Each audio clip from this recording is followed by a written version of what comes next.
And is this something that just kind of built over time? I mean, did you started to see, or was it like a light bulb moment? You woke up one morning and changed everything around. How did that work?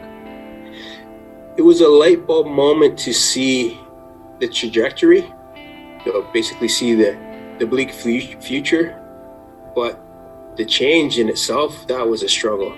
I'd like to say that it was really easy because it's probably more marketable that way, but the reality is now it was a struggle because once I realized, okay, I'm not that positive person all the time, then I had to figure out, okay, but who am I?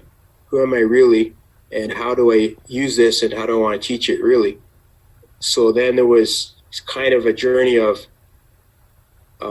going extreme. So I was rebelling against that whole package idea, but then I was going extreme the other way of almost doing things that it still wasn't me. So basically the whole journey, I was being an imposter in different aspects until I went through this whole process, which took, I would say about a couple of years of going through and really figuring out who am I and what is my true authenticity, what makes me real, where I can just be that person 24 hours, doesn't matter who's around, I'm always going to be the same person. I love that. So many people listening are beginning their authenticity journey, which is what this series is all about. And I'd really like to know, what did that process look like for you? What kind of steps did you take? Was it systematic? Did it just sort of like happen? Can you share the process with us as far as you can remember? Well, some of it was how I wanted to present myself on social media. So you always have like an idea of what you want to be like, and you kind of have an idea of the audience that you want to talk to. But it was, how do I want to dress? How do I want to show up? And then it was speaking. Like, what kind of things do I want to speak about? What kind of things do I want to share? So those type of things is you do plan it a little bit, but a lot of times what I find happens is if you overthink it, you get too much into your head, and then you're not really being authentic because you're not following like your heart and your gut. And so part of my struggle was really to get comfortable with my heart and my gut to tell me, yeah, you should do this right now, or you should hold back, and really start to get in tune with how I feel about doing something instead of just doing it just to shock people or to make a statement. Because when I was doing things just to shock people and make a statement, it really wasn't being authentic either.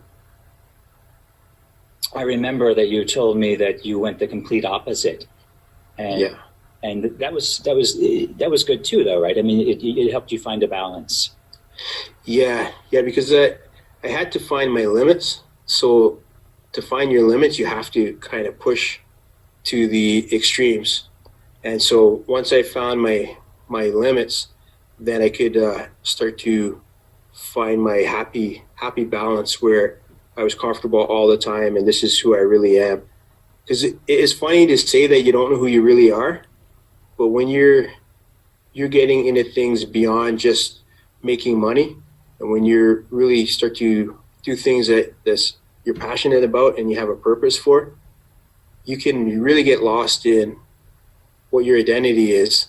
And so, because there's all these different images that you see on Instagram and social media of how people should show up, or how your competitors are, or people in your industry are, and it's like, how do you figure out who you really are and how you want to show up and help people in that same field? Do you feel that being authentic and vulnerable and sharing that human side of you, that you're not always happy? You're a motivational speaker, but you're not always happy. Did you find that helped you connect with a new audience, or did your old audience stick around? Did you lose people? So I did lose some people, and I did pick up people that new people, and I kind of knew that. Part of my rebelling was almost trying to push away a lot of my old audience, because I just felt like I felt like I needed to have that break. But now that I've kind of gotten into the center of those extremes, now I'm drawing some of that old audience back in, but I'm also bringing a new audience in.